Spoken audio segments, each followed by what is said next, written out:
Hey guys, welcome back. Check out today's project, and even though the workshop is freezing, this dresser is gonna turn hotter by the minute.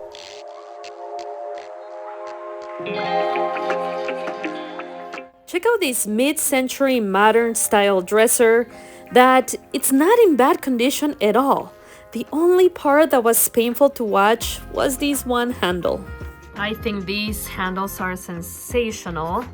Unfortunately, somehow somebody managed to break a brass handle. How do you do that? I'm gonna have to find something that's still gonna fit the center to center size. This handle that's adjustable from Amazon has been a lifesaver in many makeovers, and I'm gonna show you later in the video how you install them because they're a little different. And don't you worry, I already have plans to use the rest of the handles that are salvageable and work just fine for a future project. They're too cool to be thrown away, so I'm definitely reusing them.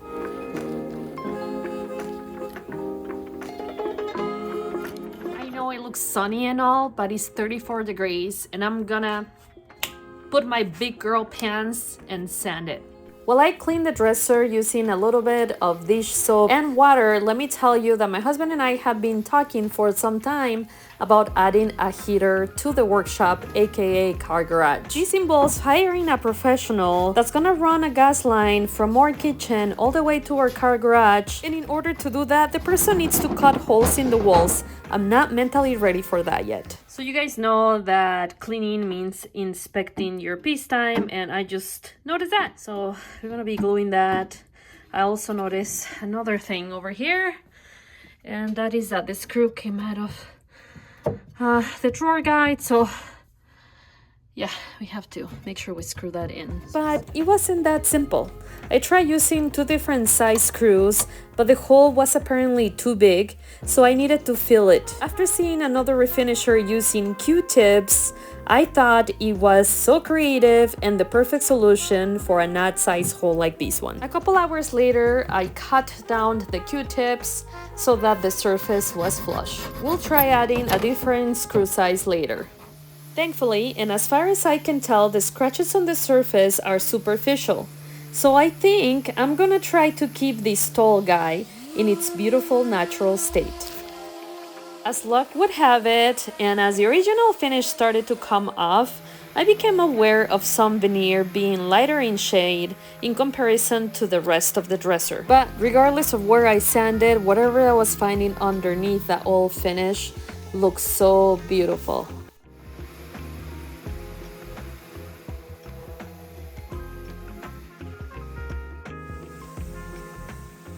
The base and legs are made from solid white oak. Of course, they're naturally lighter in color too. By the way, I tried removing the brass caps on the legs and I could not, so I sanded around them very carefully. It doesn't matter how long the sanding part takes. It can be 1 hour, 5 hours. I don't know how many hours I spent sanding this piece, but it feels so good to be done. And now with the help of a mineral spirits alternate, I'm gonna be cleaning any of the remaining dust. But look at how that beautiful walnut veneer is looking already. This part never gets old.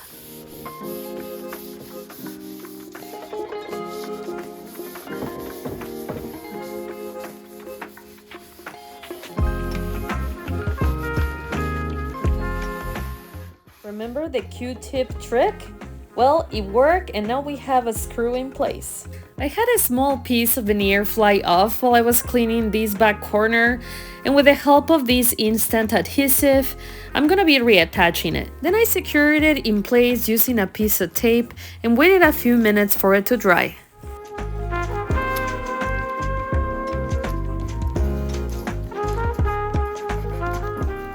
And remember the broken drawer side? I'm reattaching it using this wood glue and removing any extra with a wet paper towel.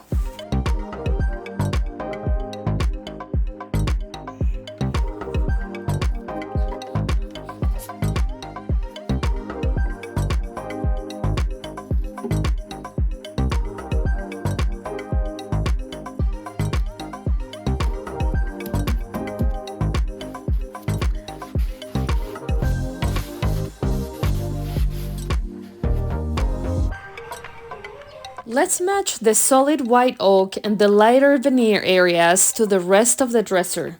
I'm applying a coat of Early American stain from Barathane. After letting the stain sit for a minute, I wipe off any excess using a paper towel.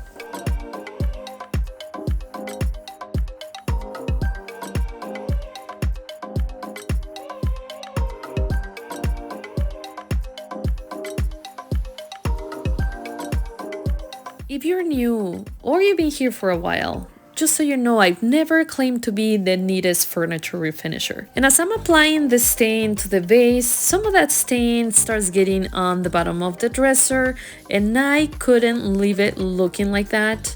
Realistically, I'm the only one who's gonna be bothered by the look of the bottom of a dresser. Or perhaps you guys watching would be bothered by it too.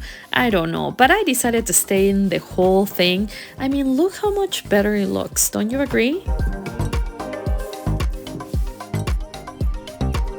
Let's protect this tall and handsome guy using some good arm art seal from General Finishes. If you guys are new here, this is my go-to oil-based top coat when I go for bare wood finishes, and the reason being is because of its durability. The other thing that I love about it is how vibrant and radiant the wood veneer looks after I'm done applying it. The biggest tips I can offer for its application, because it is trickier than other top coats, is that you mix it throughout the process of application. Another big one is to avoid back brushing. So run it through once, maybe run the sock through twice. If that's what you're using to apply it, you can use a sponge. You can also use a foam brush. Whatever method you are using to apply it, make sure not to overwork the product. If you do so, you're gonna notice some bubbles, and this means that your product is getting angry at you. You're overworking it and it doesn't like it. If you see the bubbles, let them dry. Don't try to fix them. Wait for that first coat to dry, then sand with a 300 grit, wipe the sanding dust, and apply your second coat. That will take care of it. I like to work in sections when applying Arm Art Seal. I let it sit for a minute and then I come back and wipe any excess off using a shop paper towel.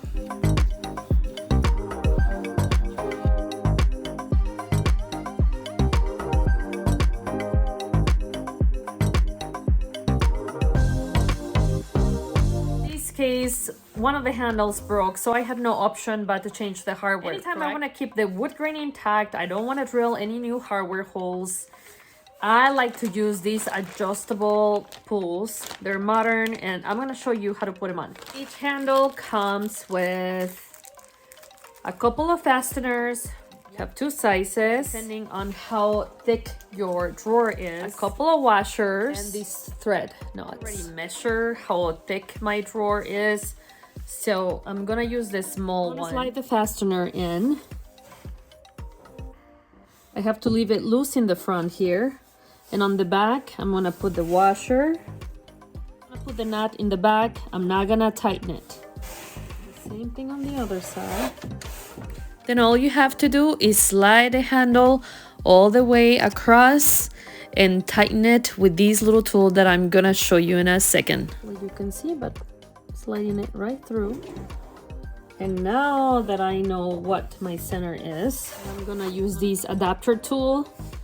Tighten the handle by using the adapter tool and you're all set. Before we see the big reveal, let's check out how our dresser looked before. And this is how it looks today. I don't know about you, but I'm loving the exposed wood grain. Let me know in the comments what do you guys think of today's transformation, and I will see you guys next time.